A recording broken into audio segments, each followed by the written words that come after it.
हिमाचल विधानसभा के गेट के बाहर खालिस्तानी झंडा लगना अब सियासी रूप लेता जा रहा है। आम आदमी पार्टी इसके लिए पूरी तरीके से बीजेपी और उनकी सरकार को दोषी ठहरा रही है और सुरक्षा से खिलवाड़ बता रही है। आम आदमी पार्टी संजय सिंह सांसद हमारे साथ हैं, आम आदमी पार्टी के सांसद। सर, किस तरीके से देखते हैं इस घटना को लेकर के?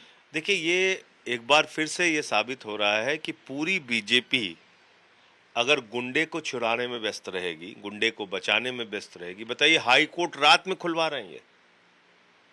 एक गुंडे को बचाने के लिए पूरी बीजेपी और उनकी सरकारें व्यस्त है, तो वो सुरक्षा कैसे करेंगे हिमाचल प्रदेश की? सुरक्षा कैसे करेंगी वो देश की? आप बताइए, विधानसभा सबसे सुरक्षित क्षेत्र होता है और वहां खालिस्तानी झंडा फहरा के चले गए खालिस्तानी। इसका मतलब कि हिमाचल प्रदेश की सरकार, भारतीय जनता पार्टी और बीजेपी के नेता पूरी तरीके से फेल साबित हुए हैं इस पूरे मामले में। और ये हिमाचल प्रदेश के लोगों का अपमान है, हिमाचल प्रदेश की इज्जत का मामला है।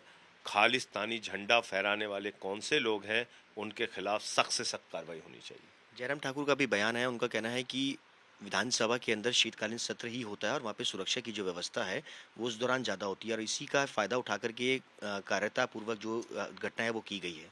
अरे, कोई भी सत्र हो, ये कोई अकेले की हिमाचल प्रदेश की बात थोड़ी है। पहले जब बिहार एक था तो पटना और रांची में विधानसभाएं थी, नागपुर और मुंबई में विधानसभाएं हैं। तो ये तो कई राज्यों की इस तरह से व्यवस्था है कि अलग अलग जगहों पे विधानसभा के सत्र चलते हैं। इसका मतलब वो विधानसभा ही नहीं है। ये तो और ही हास्यास्पद बात कह रहे हैं जयराम ठाकुर जी।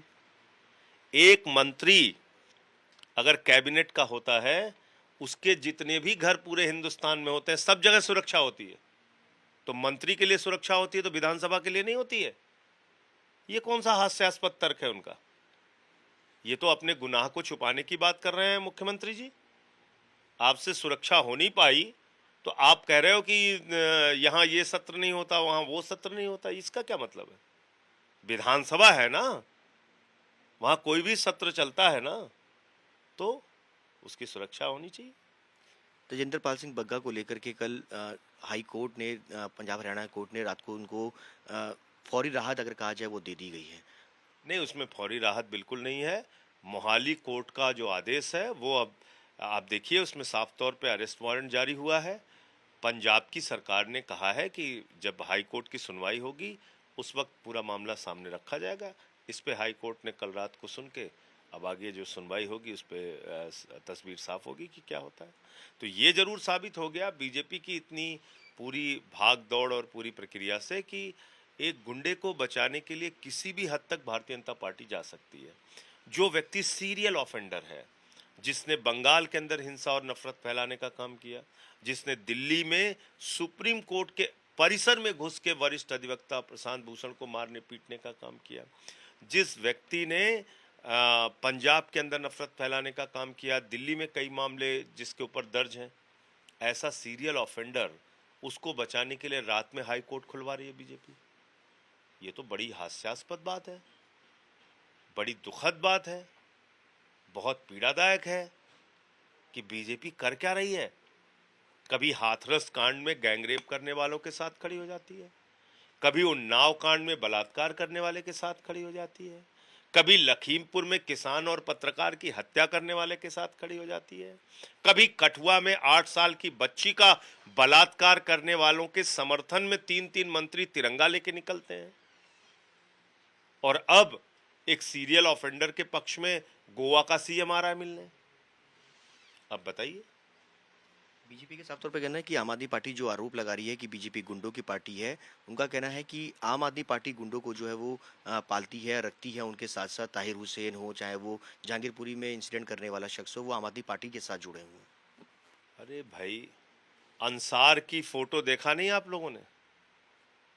और मैं तो कह रहा हूं आपसे, कौन है कुलदीप सिंह सेंगर? कौन है गैंगरेप के समर्थन में रैली करने वाले लोग? 3-3 मंत्री कठुआ में लेके तिरंगा लेके निकले थे बलात्कारियों के समर्थन में। कौन है हाथरस कांड में बीजेपी के नेता जाके वहां पर रैली कर रहे थे गैंगरेप करने वालों के पक्ष में?